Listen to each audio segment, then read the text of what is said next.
This is good. Keep going.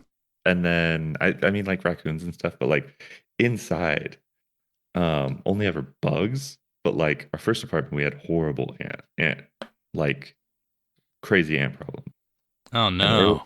early on in COVID, we, got all crazy. Like during the actual shutdown, like school was closed, we couldn't go. Which like school stayed closed for some time, but like I think around 3 weeks in that we didn't have jobs, we were like, okay, we need to clean this whole house because we feel crazy, right? So, um, our smoke alarm, and it's like the smoke detector, whatever, was like chirping, little battery low or whatever. So I unscrew it, I pull it out, rained on. Like ants just fell out of the hole on me for like Oh, body seconds. It horror. was crazy, dude. Like Kendra was in the other room cleaning. And I was like,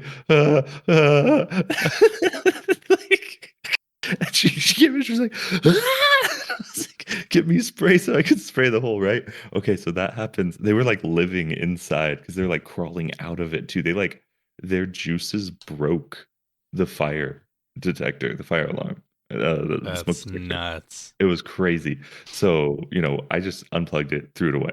Didn't even tell my landlord because I was like, I don't care, whatever. We had another one anyway in the house. Plus, like we were attached to the main house. I was like, whatever. We burned down, they'll know. Anyway, so just drowned in ants, crazy. And then like a couple months later, our Wi-Fi cuts out. Same exact thing. Our Wi-Fi was sitting under our couch because Kendra hates seeing wires. So we moved the couch so that I could get to the Wi-Fi.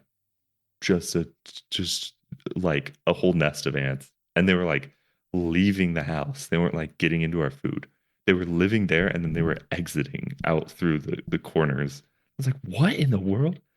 So that was crazy. Both of those were nuts. But like we never had to do any exterminator stuff. It was just get rid of that, and then we never saw them again. We moved not long after that either, like less than a year after the second one. Um, Getting rained on by ants was nuts though. That was like That's there were body so horror. many. There were so many, and they were just like I could see them on the ground, like crawling around. I think it wasn't like on my head. I think I was at an angle, so it was on like my arm and my leg. But Yeah. still, I was like, and yeah, I mean, ugh.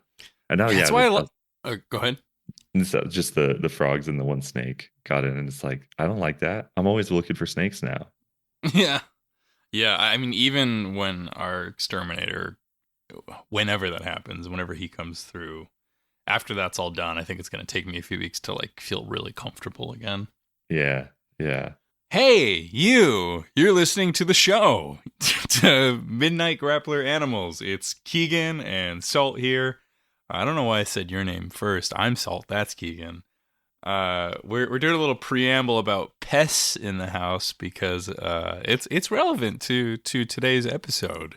We we saw Chainsaw Man the movie Reze Arc, and my most recent drama is I've had what Keegan has dubbed. I've been fighting the mouse war.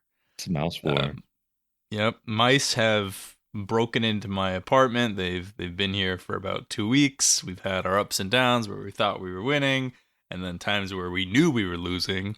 We're in a bit of a stalemate at the moment. I was losing so bad I had to skip the last episode we were doing, but I managed to sleep okay last night, and I know reader, listener, viewers are very excited about any updates to this. So I will keep you posted. Chainsaw Man, the movie, Reza Arc, Keegan. I got some questions for you. Beautiful. Let's go. All right, first question. How far have you gotten in the manga? Good question. So I initially read the first half before the before the anime, um, Mm-hmm. and before part two, which kind of came out around the same time, from what I remember. Um, so I caught up, read all the other Fujimoto stuff. So look back and the other one, the song one. Did all that, and then I followed along part two for a few months. I don't remember the chapter I left off on. It'd be in my Shonen Jump app. But now I've bought them all. I'm Oh, up to nice. I haven't read them, but I've bought up to 18.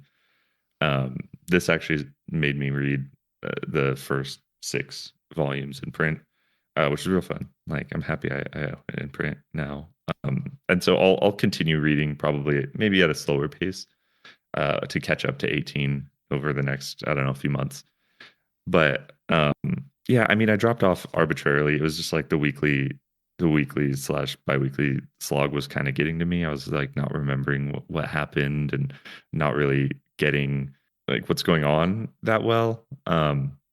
So I kind of dropped off. I don't know. It had to have been around maybe 120 ish, somewhere around there. But I don't really remember what was going on. I kind of, like I said, I dropped it pretty early on after the return, for really a bunch of other reasons too. But yeah, so somewhere past part 1 though, I'm into part 2. Got it.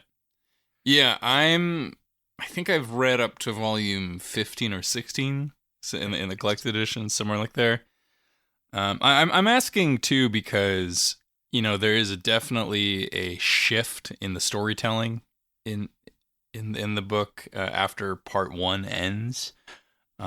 If I want to be qualitative about it, I feel that part 1 is the stronger storytelling chunk than everything that's come after so far.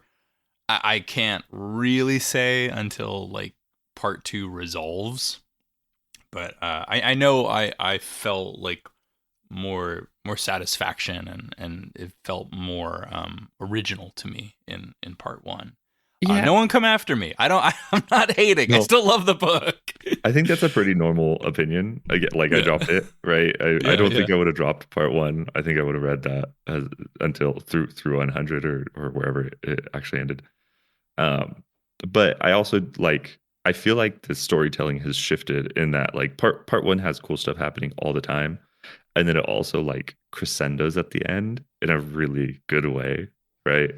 Um, but I think part 2 is more focused on the crescendo, if that makes sense. It's not doing like there's a lot of arcs in this first part up to Bomb Girl. Like the pacing of the manga is there's still like these arcs are pretty long, but the pacing is still kind of like ba ba ba ba ba.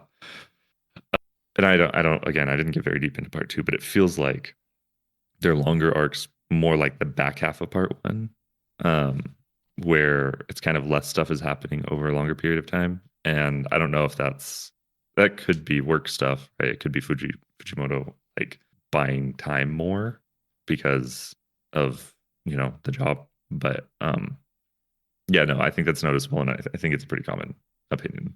I think most people share it with you.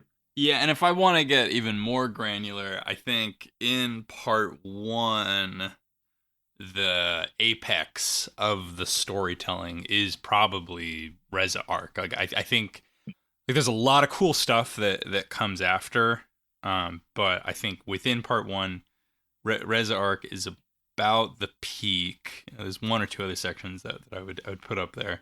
So yeah, that's my segue. Since this is one of the best arcs of the whole comic, it's awesome to see it as a movie.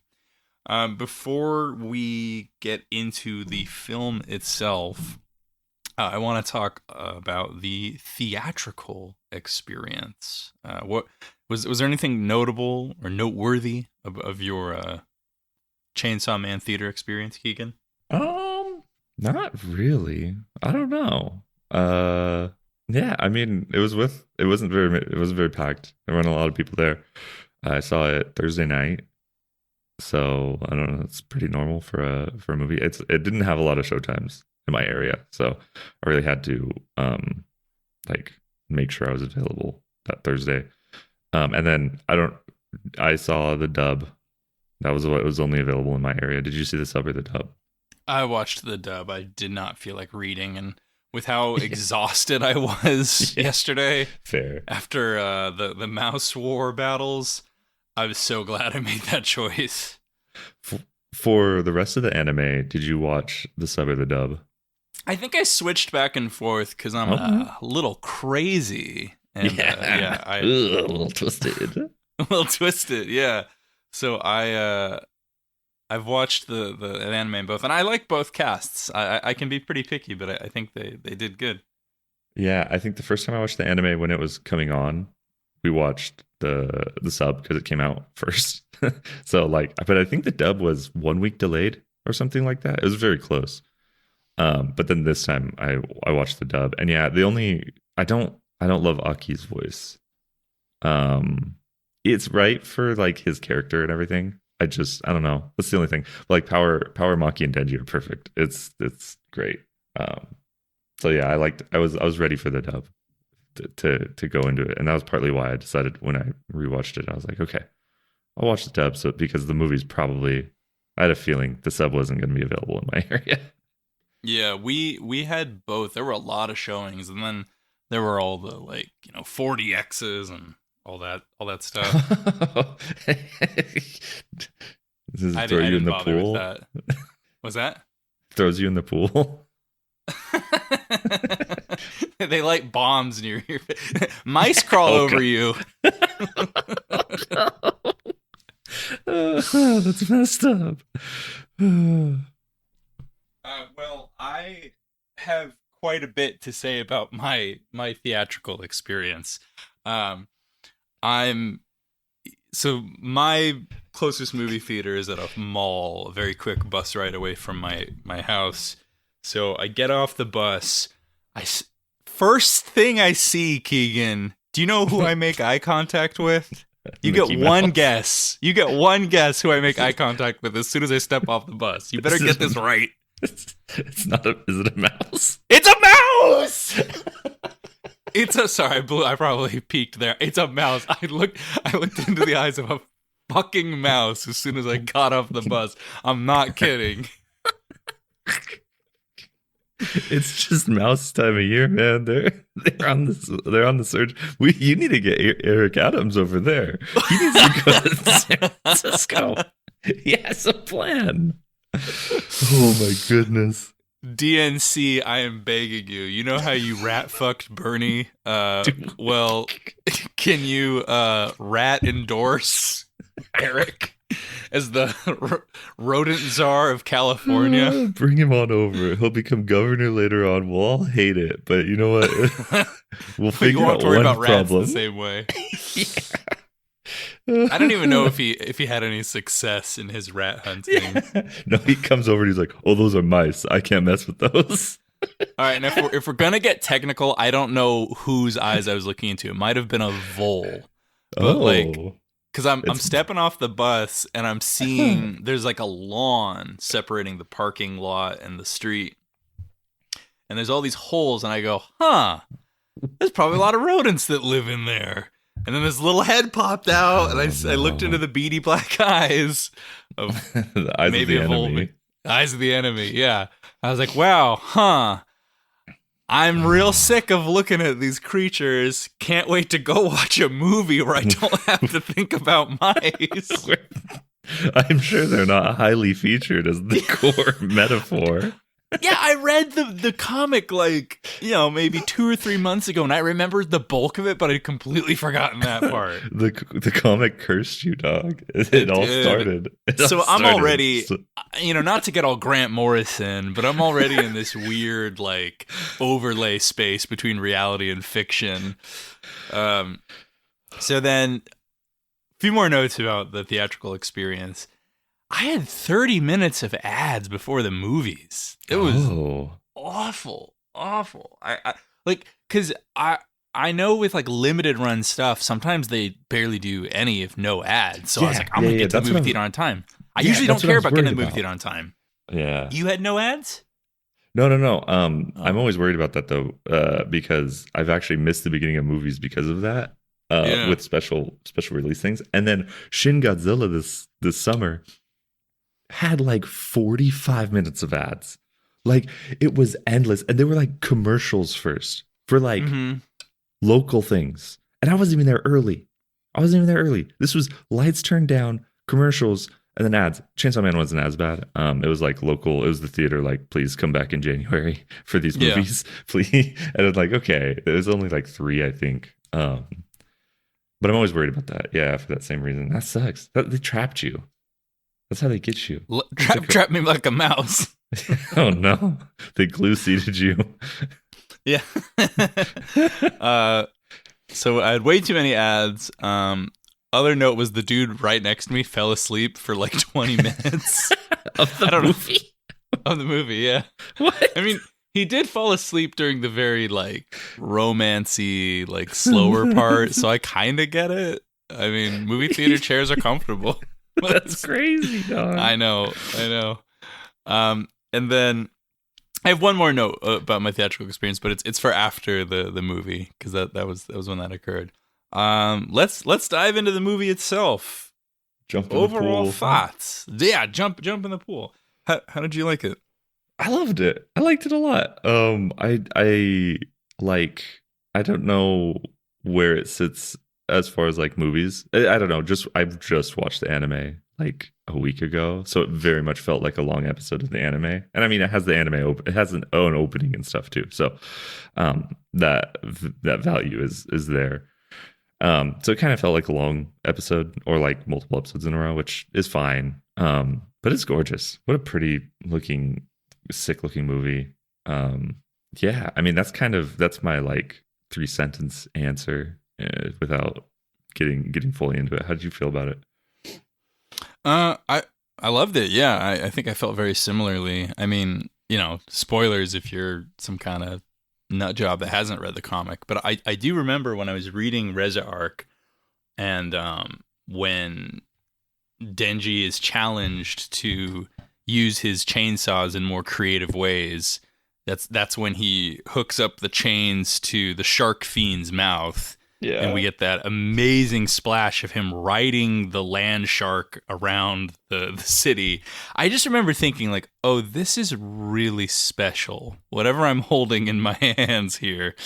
So to see the movie like faithfully capture that and like get that energy on screen was kind of like my wish list fulfilled. Like that made me very happy in that movie. Yeah, no, I think this arc, right? It's a little more than volume 6, but like the Reze arc, there's a quality to Chainsaw Man where, and I like watching the anime too. It feels so much like it works on the page. It's great on the page. It's extremely cool art. It's like some of the best art being made for comics at all. But it also has a quality to that is like, this would look sick animated though, right? Like this in motion, the motion changes it. And it like, I'm highly critical of adaptations that stay too close to the source material because I'm like, well, what's the point? Right? Well, like why don't you just say, hey, look, this is a really cool book that you should read. Like do something with it, right? If you're adapting a book, you need to do visuals, right? Like, and obviously, but like, what does that look like when you're adapting a book? Do you skew too close to it, or like how do you do that, basically? And yeah, there's just a quality to the story that like fundamentally is if not enhanced, it is a different affect in animation. And so it's like this arc deserved a movie and feels paced like a movie too. So it's rad. It's super cool. Yeah, I mean, on that note of like pacing like a movie, I loved the fact that you only see Denji go Chainsaw Man mode like in that final act. It makes it really special. Yeah. I mean, when you were first reading Chainsaw Man and you're like, holy shit, this is awesome. Ever since I read it, I was like, this is the best superhero thing. Like, this is the best superhero comic. Facts. That's going. It's not close. And like, it is a deconstruction in a lot of ways too. Like, it's not doing it perfect, a totally straightforward superhero thing. It's through a lens that's like, I mean, it's very political, in a like Japanese comic sense also, right? And like, or even a Japanese anime sense, like Cowboy Bebop. It's all of these things that you want out of a superhero comic, like to the point where we were discussing it in the Discord a month ago or so, and it's like I don't think I even primarily would call it shonen. Like, this is a superhero comic. It has super villains. It has like betrayals the way you want out of a superhero story. It like Reze is Black Widow. Reze is Black Widow with a devil. Like, that's it. And not in a bad way. Like, that's a good pitch. The Russian sleeper cell stuff is like fine. It's cool. And yeah, I mean, it just is. It's the best superhero comic, and so like by value of that, it's automatically like the best superhero adaptation right now too. Even if it's being super straightforward and direct, I still like it. Just has that quality to it that it is the thing that if you are a person who's tired of the MCU, and like James Gunn's DCU isn't hitting, like Chainsaw Man is what you should be doing. You should be reading Chainsaw Man. You should watch it. I know it takes an eternity to come out, which is crazy because Mappa is awful to its employees. So like, at least if you're awful to your employees, like make the product. But no, they can't do both. They can't do either of those things. Treat their employees right or make the product. But like ultimately, this is what you want out of superhero stuff. I think it's awesome. Yeah. Yeah, I on that note of what you might want to get out of your superhero stories, if you don't like Marvel stuff or DC stuff, what Fujimoto gets right is he's not beholden to any tropes. He's not beholden to a larger universe. He comes right out and says, like, calls Chainsaw Man a superhero, like in text a few times, but other than that, it's allowed to follow its own rules, and characters are staying dead. There's lots of surprises. I don't worry about it falling into the same rhythms, like some of the more boring or well-trod rhythms of superheroes. And I think perhaps the most unique part of it is the I don't know if mundane is the word, but there's this sort of trapped feeling throughout the story. Like, Denji has godlike powers with his Chainsaw Man capabilities, and yet he's working for, and this only goes for part one. I'm not trying to get into part two, but he's working for this bigger government organization that's not really paying him that well. He's getting like yeah. He's getting a subsistence living. He has like meals, weekends 3 off. meals and a futon. That's his standard. Yeah. And he loves it. He doesn't want anything more. He's not getting an education. He has to like go out and die, and he has the privilege of being able to die and be reborn infinitely, but he has to die all the time for his job. His superiors don't really tell him anything. As you read on through the book, you find out that his, I'll just say vaguely, one of his bosses is a real bad person and ready to betray him. And so there's this bureaucracy of like being a devil hunter, but then when that arc later where they go to hell and they like. That really surreal moment where all their arms fall off, like you see like how much of an ant someone like Denji is in this broader universe. And so, I think if we're going to make a comparison to Western stuff, it does hit some of the same notes as like maybe Cosmic Marvel, where like, oh, you see like, oh, you're really like small players on the board. Yeah. I mean, I think Fujimoto is on a different level here than you could make at Marvel or DC, right? Especially because Chainsaw Man, the expectation is you start at 1 and you read all of it. Yeah. Like that's the expectation with One Piece. That's 1,200 chapters in. So like, I think, Marvel and DC have both genuinely, they've done a good job of making runs where you don't have to go back to 1963 or whatever, right, to like understand everything that's going on.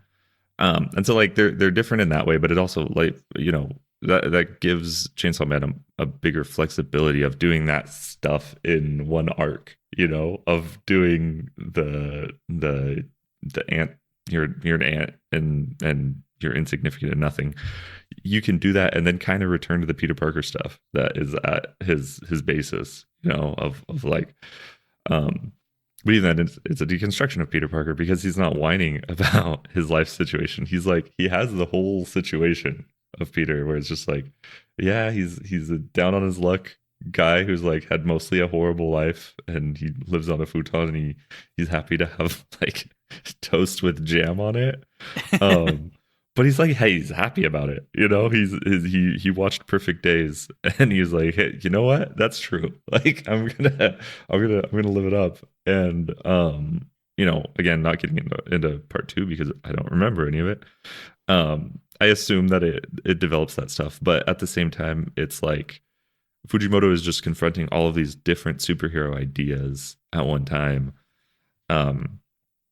And like, even to bring it back to the Reze arc, one of the things about it that itself feels like a deconstruction of superhero stuff is like Reze herself.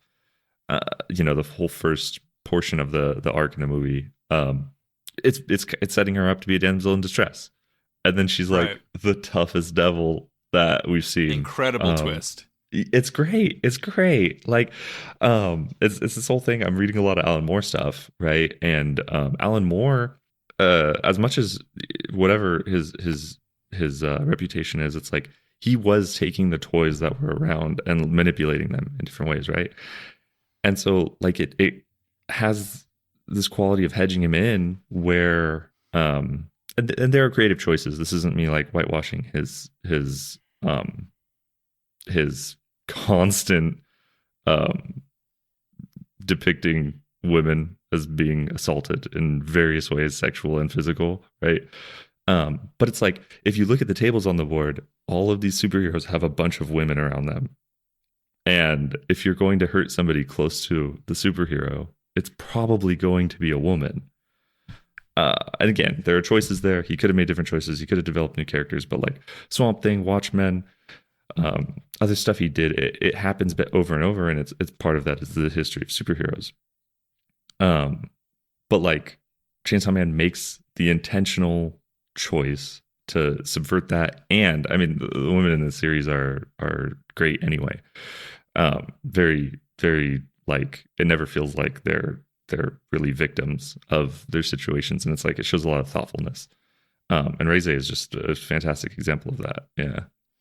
I was thinking about like all the women in this series and like how many of them are, extremely powerful. There's a very funny outlier, which is Kobeni. Because what I love about Kobeni is like she's such a coward. Strongly relate to that with my mice problem. I respect cowards. But like she's not only cowardly, she's so selfish. Like, when we go back a few arcs in the comic or the show, like when they're trapped in that hotel by the Eternity Devil, she's like, I want to get out of here. Just kill Denji. Like, let's get this guy up. I don't know him. Yeah. No, I love that her only appearance in the movie is her signature scream and cry. Yeah. It's so, I was cracking up. Like there were people, there were enough people in the theater that it was like, okay, there's a vibe here, right? Like funny things are happening. I hear a lady laughing. We could laugh. It wasn't like a bunch of people not getting it. I was the only one laughing when she was screaming, because it's like, it is a genuinely scary moment. Like, yeah, the most powerful devil is just looking at her. I'm just like, it's so funny. Like, oh, I love Kobeni. Oh, she's the best. Just and like, it's funny when she gets her badass moment too. It's like, where did that come from? Yeah. Not in the movie, in the anime, in the series, but yeah, I love Kobeni. Oh, so funny. Let's break down the movie a little more chronologically. We've been a little over the place. In a way, it does feel like a 2-act film rather than a 3-act. With the first act being, we Devil has to be poochied out of the story for reasons. Sorry, Power has to be poochied out of the story for reasons. Right. We open the movie with like her horns are too long, so she has to be drained as they call it. Um, so she's mostly out of the film, and then with Denji, he's got like a new lease on life. He's donating to victims of devil attacks. There's a good moment where they give him a flower for his donation, and he eats the flower. He eats it. The poor boy. The poor baby boy. He's so been stupid. hungry for so long that he thinks plants are food because they have been. He's like, that's the thing about this, right? He's an idiot, but also like he's eating flowers, right? Like he'll eat anything. He's hungry. It doesn't come up as much in this movie, but it comes up a lot in other arcs that like Denji is a dog, and that was like one of the first symbols of this story that really resonated with me. You know, like, I love the dog stuff so much. The dog stuff is great. I mean, like, I love the symbolism of, you know, when his dog dies, his dog is reborn as his heart. His dog is his heart. Like, as a dog guy, as a guy who loves dogs, like, that just made me openpenly weep. I love it's that. So sad. I mean, that stuff is fantastic. And it's good throughout the whole thing. You know, he constantly, like, especially, again, you're expected to read one and go on. So, like, it resonates the whole time of like, Denji, live for Pochita. Like, Denji. Yeah. Denji, live your life for him. Be happy. Go to school, Denji. Run away with Reze. Yeah, it's what your dog would want for you. And then, you know, there's other stuff with like the dog symbolism too. Like, you know, are you know, hungry like a dog? And, like obedient like a dog. That definitely comes up later. So, yeah, just the whole business of eating the flower like perfectly sums up Denji's character. Real good. The way we continue out this first half of the film is the rain comes down really heavy and Denji has to seek refuge. He goes into a phone booth. Then that's where we get the meet cute with Reze. Reze gets into the phone booth with him. It feels like this chance encounter. My theater very much lost it when he barfed up the flower and he hadn't even chewed it. And he presents it to her romantically. Oh, I was dying. Yeah, because it's like, oh, it's so good. They play it perfectly too. It takes so long for him to barf it up. It's excellent. I love it. Yeah, very dog thing again from Denji. So we get their meet cute, and she says, "Hey, if you ever want to see me sometime, come on down to this cafe I work at." Denji's there like immediately, like a dog. Yeah, like a dog, very horny dog. Yeah. I think I don't know like what other people. I'm curious on your thoughts too, but like I really liked this like slower like sort of slice of life pace, especially like where I knew it was going. Mm-hmm. I mean, I think being a movie, it's a short movie. Also, like we cannot.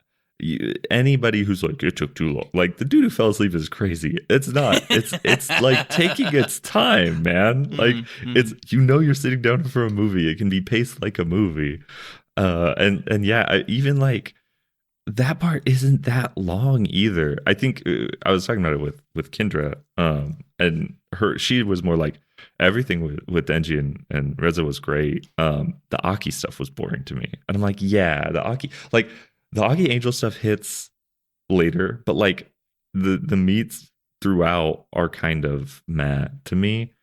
The Reze stuff and Denji is great though. I think all the way through it's funny. It's not like, I don't think it's boring. It's never like, oh, walking around town looking at dresses. Like it's not even that anime style of thing.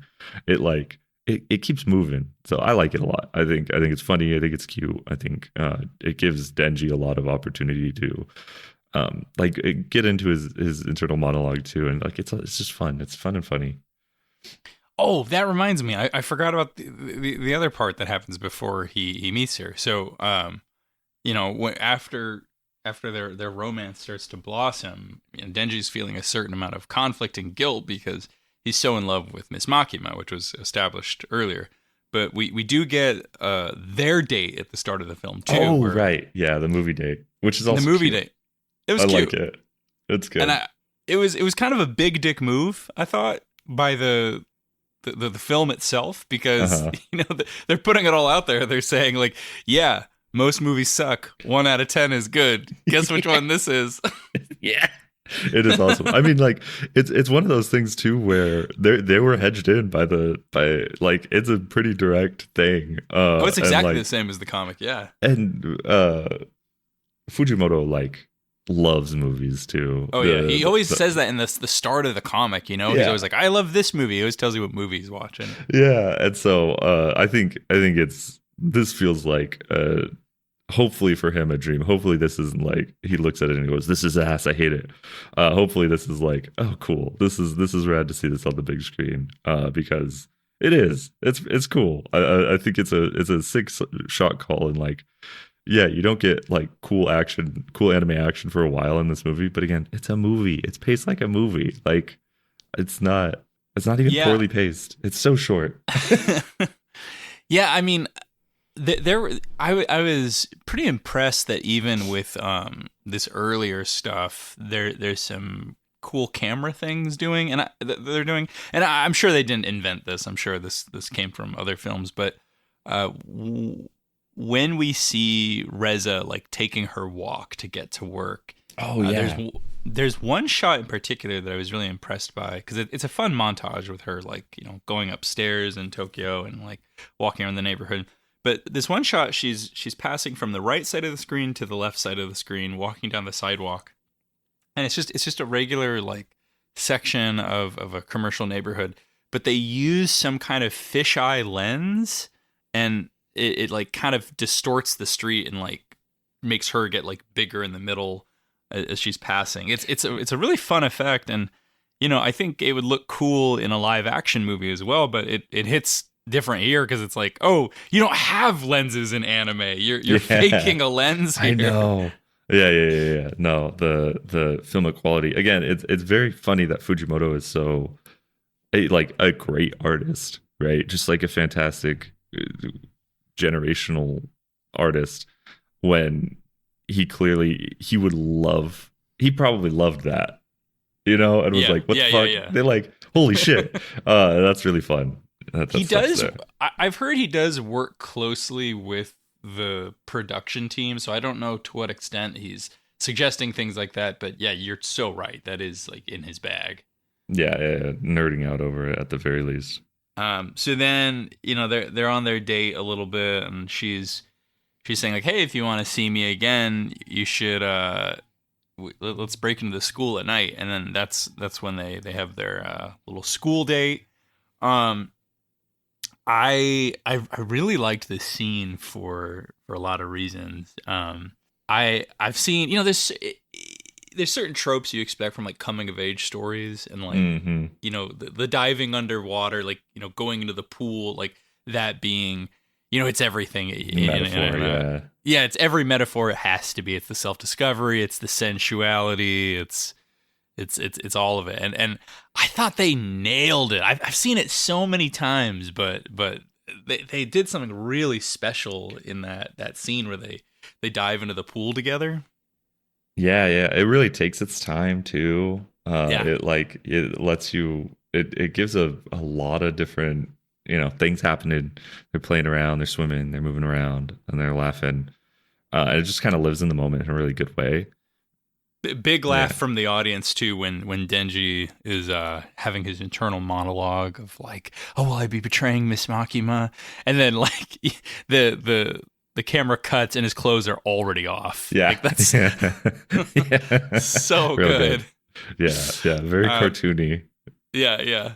I think the other thing I loved about that scene too was it's very like ethereal, and like Denji's got this sense of safety that's rare in his life. I mean, it's innocent, really, right? Like, he's supposed to be 16, like she's, I guess, supposed to be around that too. Like it's very relatable with like, young romance.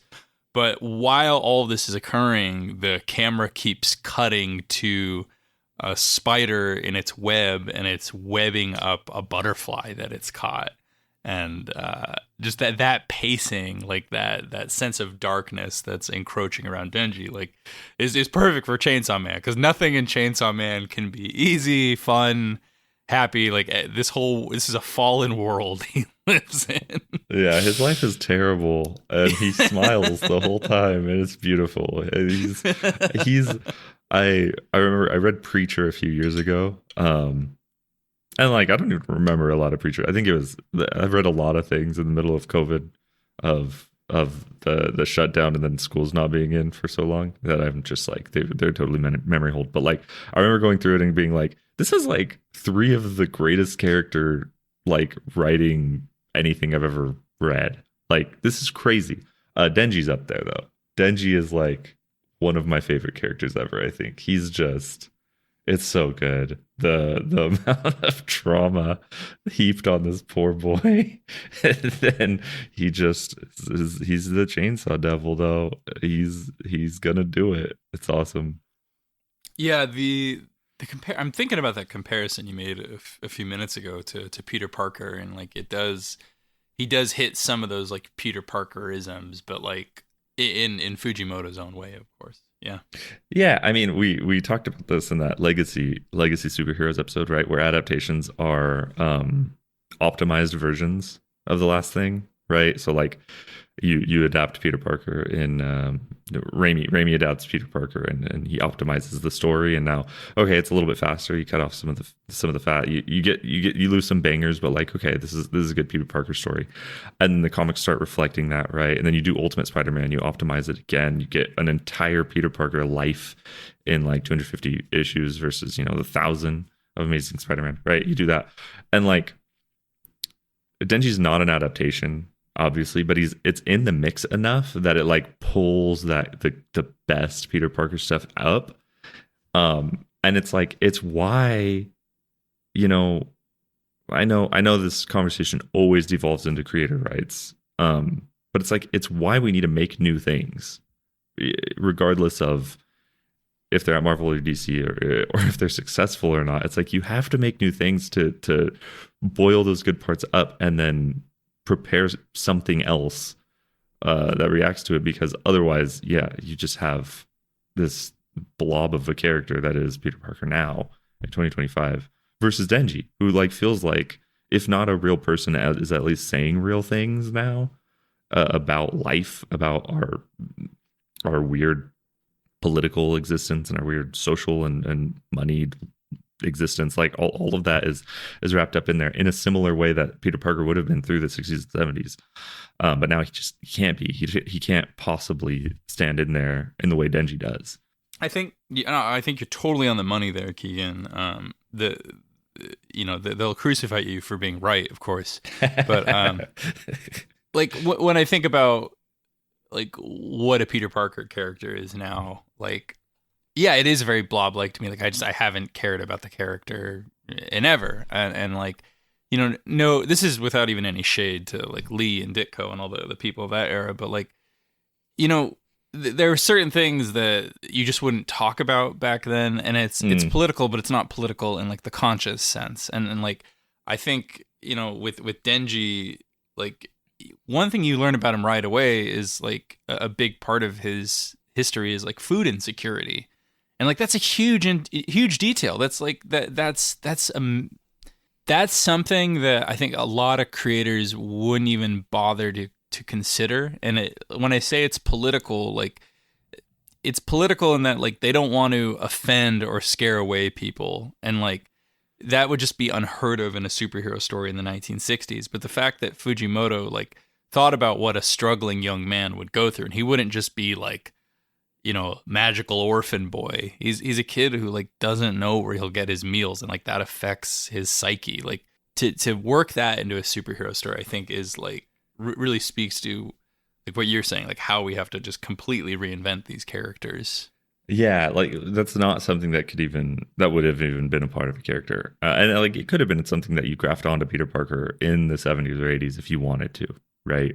Or in Ultimate Spider-Man, it could have been grafted on like that. It's I could see that as being possible, but I also think there's a deftness that is lacking in the North American direct market comics area, where like I'm thinking of a Tynion character that I don't even think he invented, but like Tynion wouldn't be able to do that. Tynion does other things, and they're always so overt and like creators are so focused in on the like the soap opera and heightened drama aspect of superhero stuff that like this being a funny joke most of the time, right? His food insecurity is a funny joke. Like 90% of I don't even know if it's ever really treated seriously besides in the early chapters, in the introductory arc, right?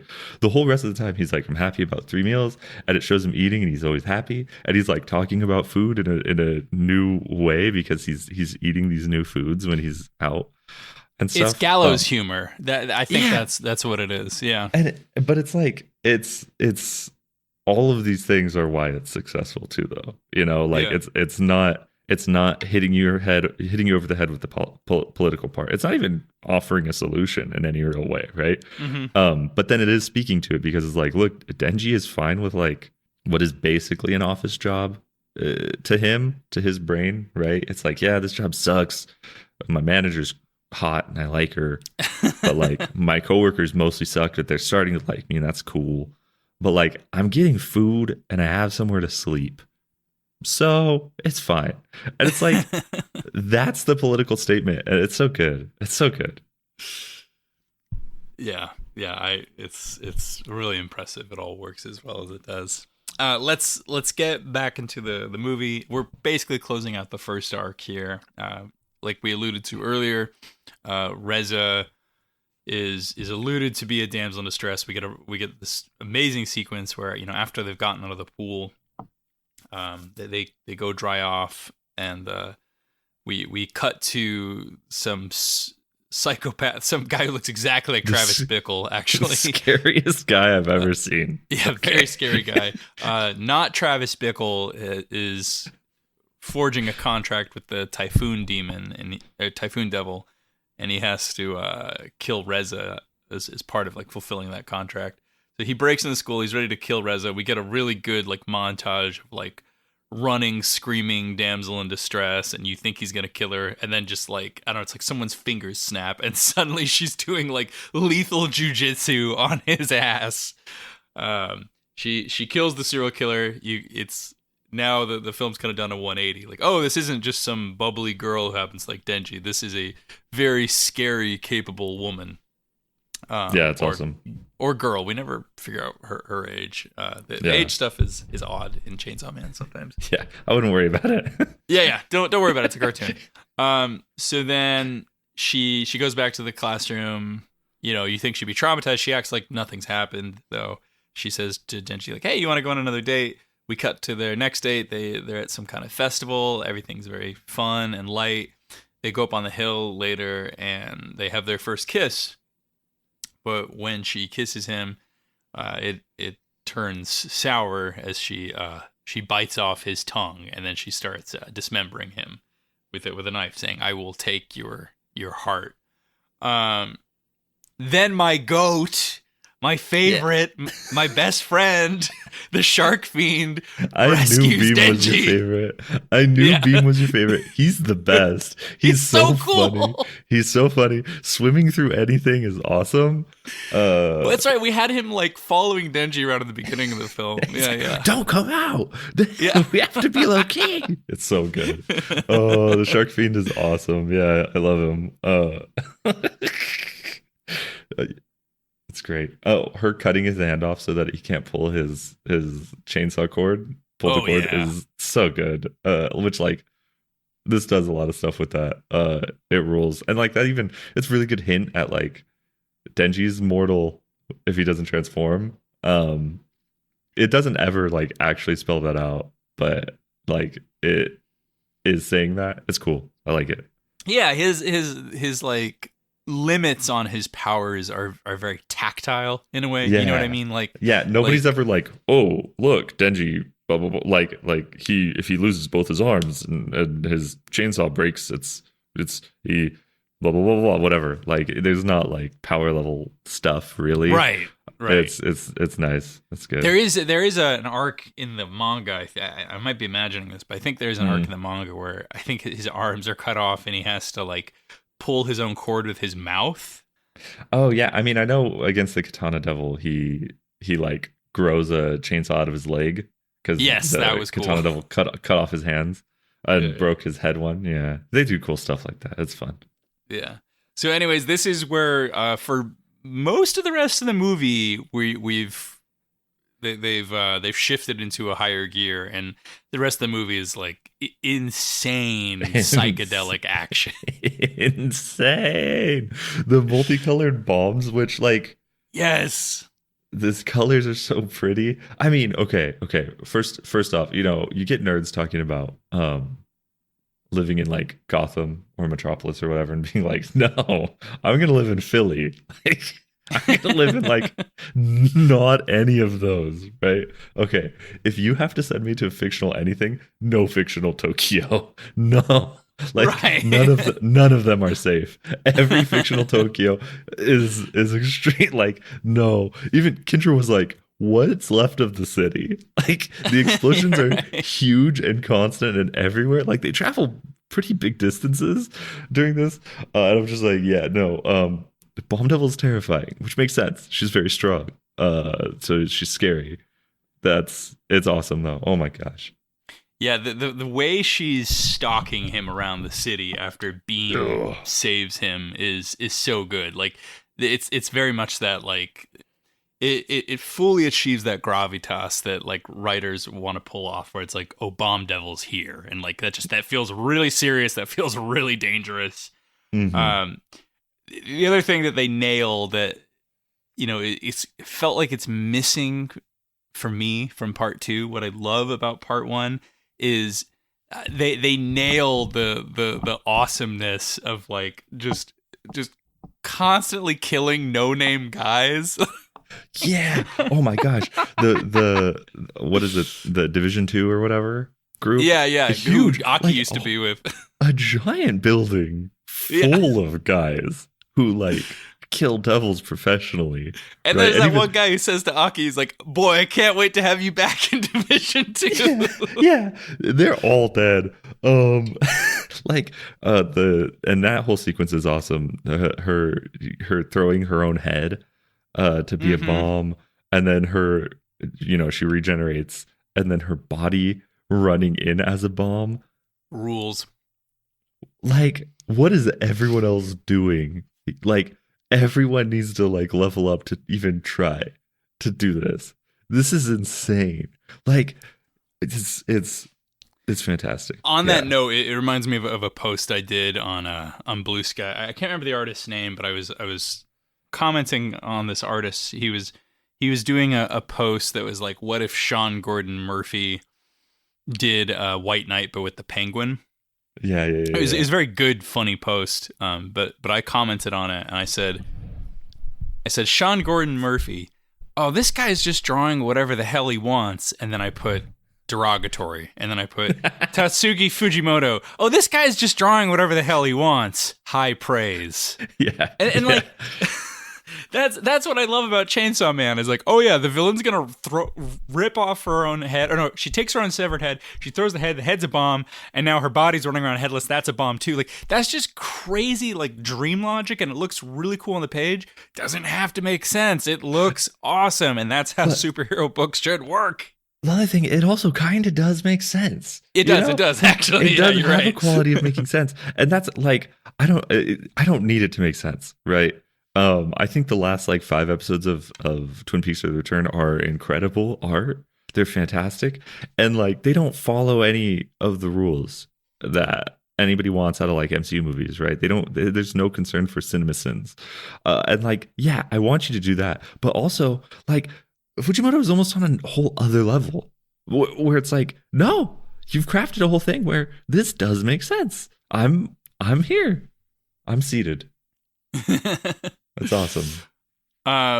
We've got Reze like going after the special divisions, going after Denji. I had shivers down my spine actually at one point when we get the movie adaptation of Denji's line from the comic. He goes, "Everybody's after my chainsaw heart. What about my heart, Denji's? Does nobody want that?" Huh? It's so good. It's so good. It's like just the perfect encapsulation of shitty teenage poetry. Yeah. It's so good. Oh man. Yeah, the start. That's like the actual. Is that when they're in the car? And he's getting on the So roof? that's when she's like standing on the truck. She's like throwing bombs, and he chainsaws out of the car. They Yeah, were and like jumps out trying on. to Yeah, spirit away his like mutilated body. yeah. It's like okay, then this is really that shift into like, I guess that middle part is the act two. You know, the biting it from the time he gets the tongue bit off to him actually transforming, Yeah, that's fair. and then it's really buck wild.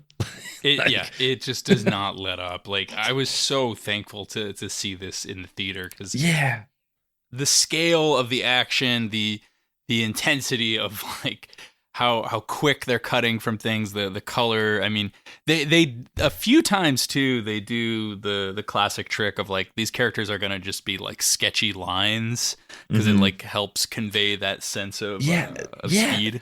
it's funny because you said that about the anime, like how I wish this looked shittier. And it's like, yeah, they did that here. They did in the middle of the typhoon. It's like ruled. I barely even know what's going on, but I know exactly what's going on.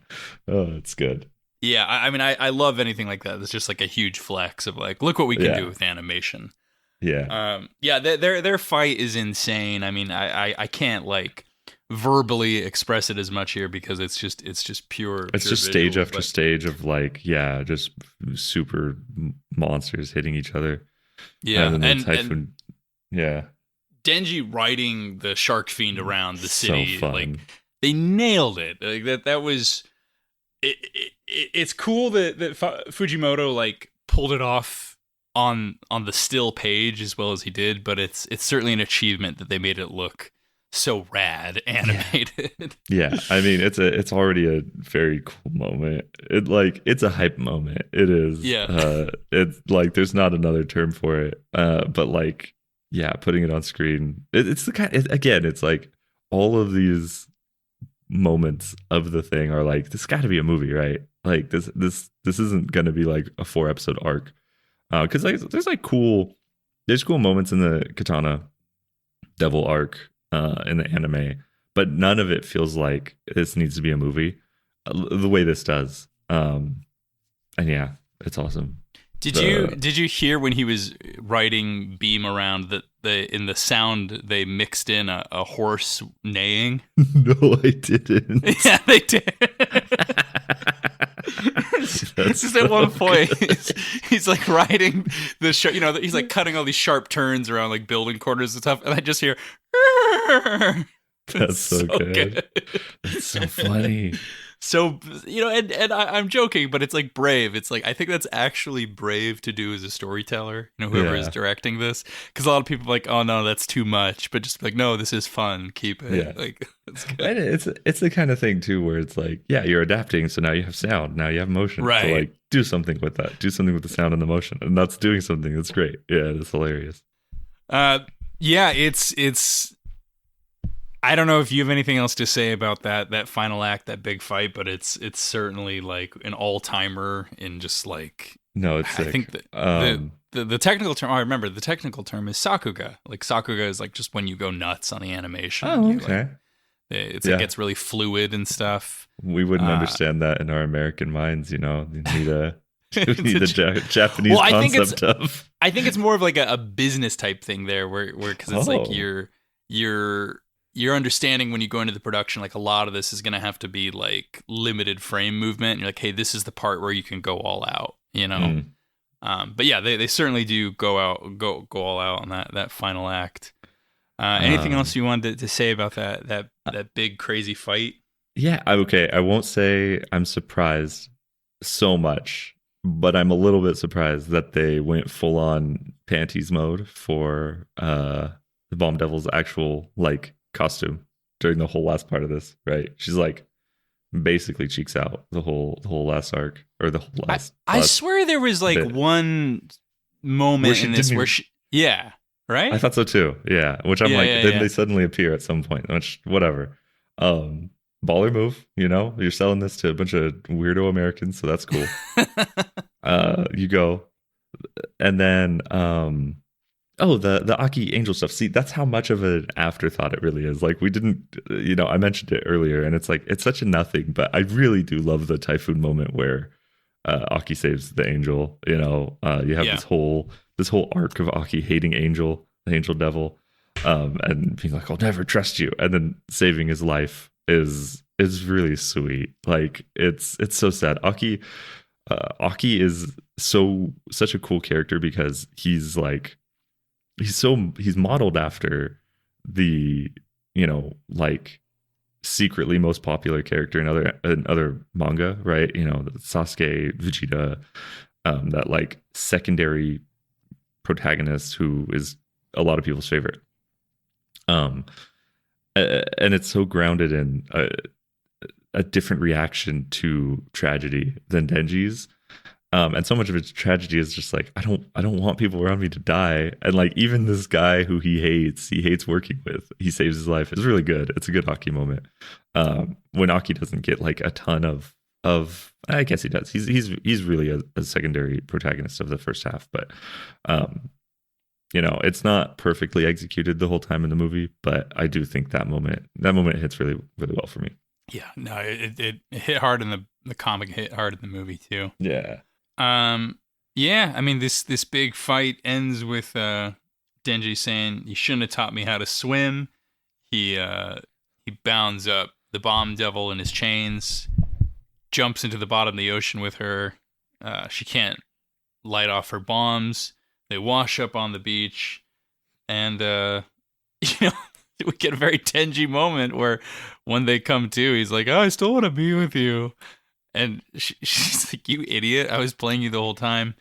It's very funny that, like, Denji, I mean, I know this is the same in the comic, but I'd forgotten. Like, Denji just, like, had forgotten that she had killed, like, half of his coworkers and a whole bunch of civilians. Yeah. Still wants to run away with her. Very relatable, wanting to be with women who are bad for you. Denji, yeah. I get you, dog. I see you. Chainsaw Man knows the value of evil women, of horrible women. And it is the GOAT in that way. It really understands that. Denji's line of getting offed by a hot girl, not the worst way to die. It's so good. He's such an idiot. I love him. But it's also like, it's so funny and good. Yeah, then Denji goes back to his life. Anything else about the ending you want to say? I mean, I mean, there's what happens to Rez. I mean, yeah. I this is where it got a little too real for me. I'm like, hey, I'm in the movie theater. I don't have to think about mice so much. And as they've been getting close to the end of the film, they're saying, "Hey, do you want to be the city mouse or the country mouse?" And I'm like, I'm thinking a lot about mice. I'm like, oh man, now that they're bringing these mice back.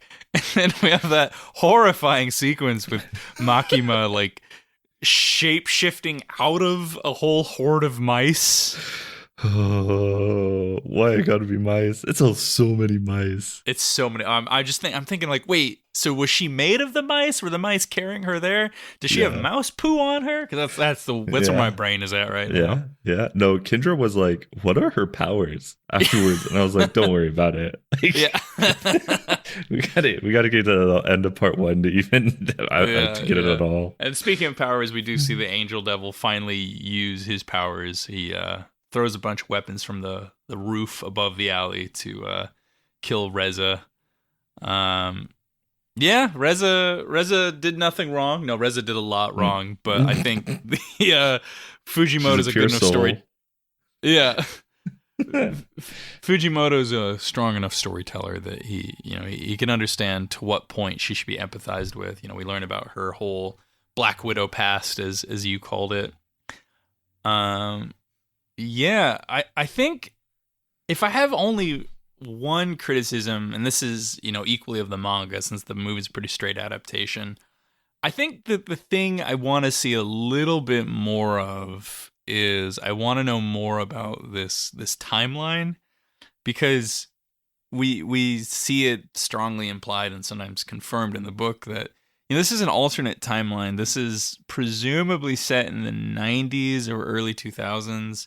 The Soviet Union is still around, and there's a few other differences to world history. So I can enjoy the mystery up to a point, but I do want something from Fujimoto, because I think if you're an audience member and you're watching this, you're like, wait, Soviet Union? Like, I don't know. Not that I necessarily need it explained, but I do want to know why that's there. Yeah, I get that. Yeah, I mean, especially because so much of the political stuff, again, not talking about like world powers or anything like that, not that kind of politics, but like the politics of Denji are so rich, Yeah. that it feels like the background would inform some of that stuff. I think the politics around Makima are very, I don't even want to really spoil the end of part one. If you're an anime watcher and you're listening to this, it gets crazy, but I don't feel like Makima's politics are like beyond a manager's, right? Like a person with bureaucratic power. It doesn't go that much beyond that. And so it is, I feel like more of the world history stuff could inform more of that. I mean, the closer, again, I don't even know where the series is really at. I really want to catch up now. I don't even know where we're at with the Gun Devil, right? There's so much with the Gun Devil that is very easy to read and again, rich and deep, I think especially Fujimoto being, a Japanese comic creator, making the Gun Devil the scariest guy, right? Because if he's the strongest guy, he's the scariest guy.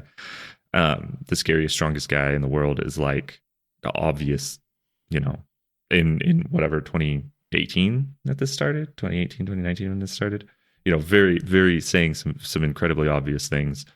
And like in 2025, the Bomb Devil being basically the second scariest, second strongest is kind of interesting too. I feel like the last few years, Bomb Devil probably would have been more powerful had it come out later. But then, yeah, like setting it in the 90s in this like mysterious where it is, like what's going on with all of that. And I do think the world political stage would shape some of those things too. I think maybe that's why he hasn't like done that stuff yet, figured that out fully, because he really does. If anything's on the page, it really matters.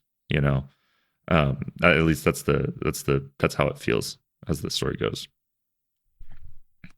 Yeah. That intentionality is so good that you do notice when it's a little bit missing. Yeah, I think or that's what you're picking up on for sure. Yeah. That it's like, oh, this is there, but it's not like I don't fully get it. They don't fully get why it's there. And yeah, no.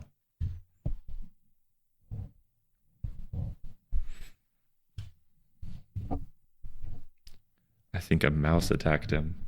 Oh no. A Jerry got him. Hey Lan, if you're listening to this, I didn't start recording until we were already talking because Salt started the recording really early. Like really suddenly. I don't have any more thoughts about the movie. Anything else you wanted to add? I don't think so. Anime's cool, the movie's cool, the manga's great. Yeah. Fun stuff. My last theater note I was gonna make was at the end. I'm walking out of the theater and I overheard some guy saying to his friends, yeah, it kind of felt like watching a few episodes of the show. Well, it is based on a show. Like, it's... All right, man. Yeah, it's dumb. It's a dumb thing to think, but it's also correct. It was dumb and correct. It's very funny that you just said it. Yeah, I just watched the show too, and it's like there are sequences of episodes that feel like, okay, you could watch these back to back to back. But like it didn't feel like this. This felt like it was paced intentionally as a movie. God, I'm being annoying. Okay, I will say it's okay. That's why I mentioned it. Yeah, thank you. You made me be annoying, so great. I guess my big thing, I wanted an end credits sequence. I wanted like a lovingly illustrated. Yeah, they go animated. So hard on the show with those. I know, and they're different every time. And I really wanted a an end credits thing, but I don't know. Maybe it was, I don't know. Like I really like how the movie picks up immediately from the like end credit sequence of the last episode of the season. That's fun. Yeah. And then the door stuff, man. Oh, the door stuff. The door stuff in the whole anime, like actually front loading it in the anime is awesome. And it feels like it was all set up for this, but like Fujimoto loves doors and things on the other sides of doors that are horrifying. And I love him for that because I get it. Doors are kind of scary. Yeah, no, I had forgotten the door subplot. The door subplot coming in here was good. Well, that was Chainsaw Man, the movie, Reze Arc. Very good movie. Really captures the spirit of the manga. Go see it. Like Keigen said, Mappa is not good to their employees, and Crunchyroll not such a great company either, as it would turn out. So if you have other means by which you would like to go see the movie, and I will not elaborate further, in more ethical I encourage ways, you to watch it that way. you know? Yeah, exactly. I mean, ethical at least ways. movie theaters are making money. You know, go on like a budget day where no, actually, I think the movie theaters make the least amount of money on a budget day. So pay for some snacks at the movie theater, and that I feel like that washes your. Maybe don't go to a Regal. Go to a little theater where only the dub is available. There you go.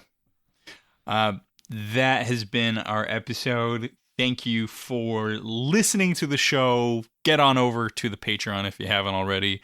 We have a big old backlog of good episodes for you to listen to. But this is not merely an ending blurb. We have a little bit more to go. We got more content for your ear holes.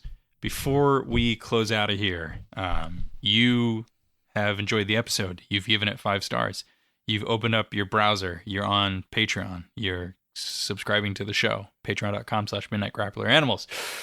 We've got one more segment for you. We are doing our Taste Makers Grab Bag, where we recommend to you stuff we've been digging on the side. Not a whole episode's worth, just a little, hey, I've been liking this thing. It's been fun.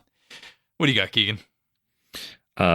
2 things. One, I think I've already recommended this because when I watched it, I loved it. But since we're talking about a Fujimoto movie, Look Back, the movie and the manga, both are fantastic. The movie is gorgeous though. Like it's every bit as beautifully rendered as Reze, but in like a completely different way. Fantastic. I think it's on Amazon Prime. So if you have access to that. Or if you have more ethical means of getting a hold of it, go for it. It is really good though. Has nothing to do. I think it's enriched by having read Chainsaw Man and stuff like that because like, oh wow, this guy who does the best superhero comics can also do this. That's cool. It's great though. So I'm recommending that again because this is an opportunity to do so, and it's lovely. And my other is I mentioned a few episodes ago that I'm listening to the Show by Genre podcast for Alan Moore stuff. They are on From Hell. I am reading From Hell. This is the second time I'm reading it, and it's a masterpiece. Like there's not any other way to put it.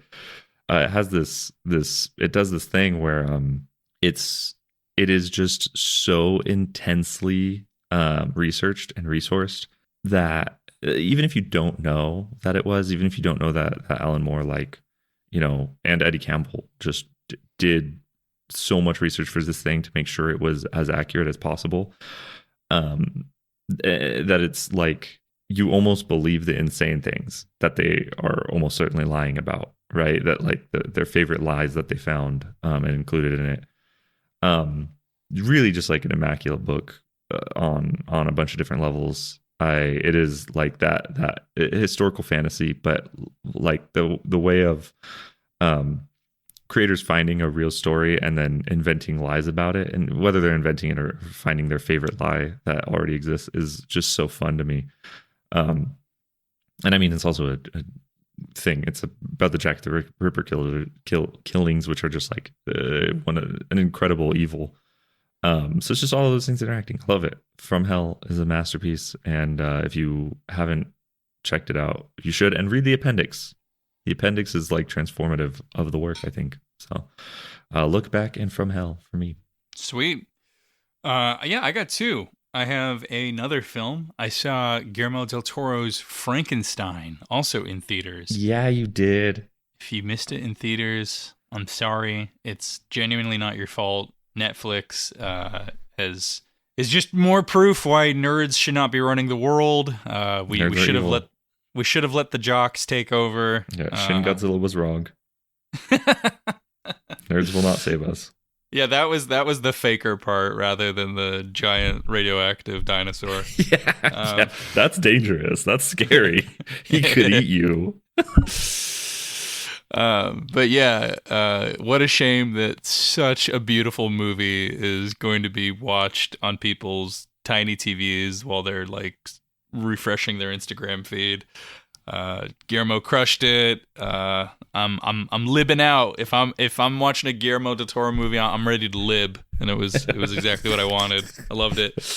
My other recommendation is the new album by San Francisco Rocka's Spiritual Cramp. Their new album Rude dropped on Friday, and it's mostly an album about frontman Mike Bingham whining about having to move to LA. And as someone who is discovering how soft they are dealing with my mouse problem, I respect an whole album about whining. That's awesome.